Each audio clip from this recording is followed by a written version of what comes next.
నిన్న చర్చిలో ప్రార్థనలు చేశారు. పవన్ కళ్యాణ్ దంపతులు నిన్న సికింద్రాబాద్ సెయింట్ మేరీస్ చర్చికి వెళ్లారు. పవన్ తన భార్య అన్న లెజనవాతో కలిసి చర్చిలో ప్రార్థనలు చేశారు. పవన్ దంపతులిద్దరూ చర్చ్ ఫాదర్ ఆశీర్వాదం తీసుకున్నారు.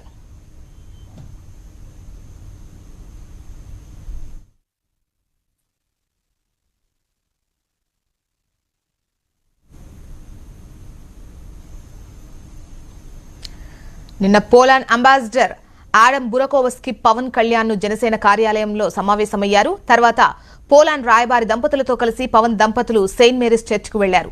నలుగురు కలిసి ప్రార్థనల్లో పాల్గొన్నారు. ప్రార్థనలు ముగిసే వరకు పవన్ చర్చ్లోనే ఉన్నారు.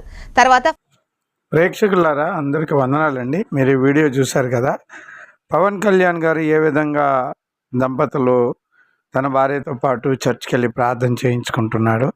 ఆయన ఎంత క్రైస్తవుల మీద ఎంత మంచి అభిప్రాయం కలిగి ఉన్నాడంటే, మరి ఆయన చెప్తున్నాడు, నా భార్య క్రైస్తవురాలు, మేము క్రిస్మస్ పెద్ద పండుగ ఇంట్లో చేసుకుంటామని చెప్తున్నారు. అంతేకాదు కానీ పిఠాపురం నామినేషన్కి వెళ్ళినప్పుడు ఆయన మొదటగా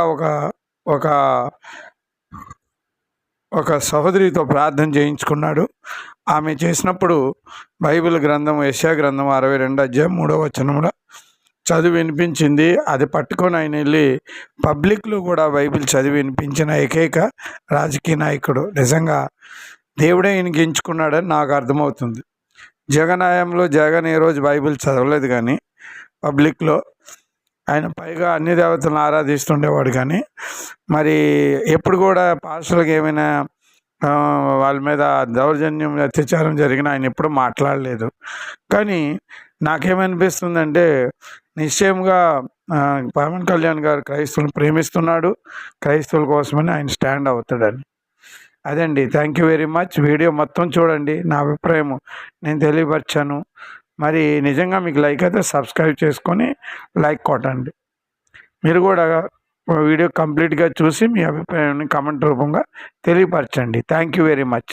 భగవంతుని ఎవరు ఎలా చూడాలంటే అలా చూడాలి. నాకు అన్ని మతాల మీద గౌరవం ఉంది, అన్ని ధర్మాలని గౌరవిస్తాను అనడానికి నేను పొద్దున్నే బొట్టు పెట్టుకొని బయలుదేరగానే పిఠాపురం వచ్చి నామినేషన్ వేయడానికి ముందు నాకు ఒక తల్లి క్రైస్తవ ప్రార్థన చేస్తుంది. ఆ క్రైస్తవ ప్రార్థన ఎప్పుడైనా నా భార్య దగ్గర వింటాను. ఈ మాట నా భార్య ప్రార్థన చేసేటప్పుడు వింటూ ఉంటాను. ఎప్పుడైనా ఇంట్లో మాకు నా భార్య వల్ల ఎదురుగా స్కూల్లో జరుపుకునే వాళ్ళం క్రిస్మస్. నా భార్య వల్ల కంపల్సరీగా క్రిస్మస్ పండుగ అనేది చాలా పెద్ద పండుగ మా ఇంట్లో మేము చేసుకున్నాం. సో అలాంటిది ఈరోజు నా తల్లి నా కోసం ఒకటే ప్రార్థన చేసింది, నువ్వు యెహోవా చేతిలో భూషణ కిరీటముగా, నువ్వు యెహోవా చేతిలో భూషణ కిరీటముగాను, నీ దేవుని చేతిలో రాజకీయ మకుటముగాను ఉందువు. యెషయా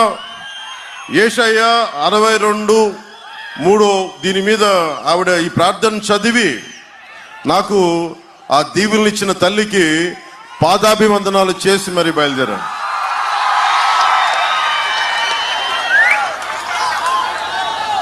నాకు సర్వమతాలు సర్వధర్మాలు బాగుండాలని ఆకాంక్షించేవాడిని. నిజమైన భారతీయుడు ఎవరైనా సరే అన్ని మతాలు బాగుండాలి, అన్ని ధర్మాలు బాగుండాలని.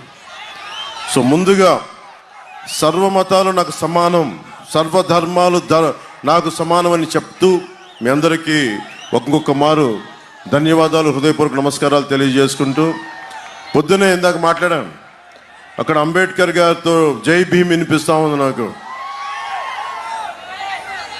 నిజంగా అంబేద్కర్ గారు బడుగు బలహీన వర్గాలే కాదు, ప్రతి మనిషికి దాదాపు 300 పైచిలకు వ్యక్తులు, మహోన్నతులు, మేధావులు కూర్చొని రాజ్యాంగాన్ని చేశారు. అక్కడున్న జై భీమ్ ఎప్పుడూ కూడా నా గుండెలో ఉంటుంది. ఆ జై భీమ్ స్ఫూర్తే రోజున నన్ను రాజకీయాల్లోకి తీసుకొచ్చింది.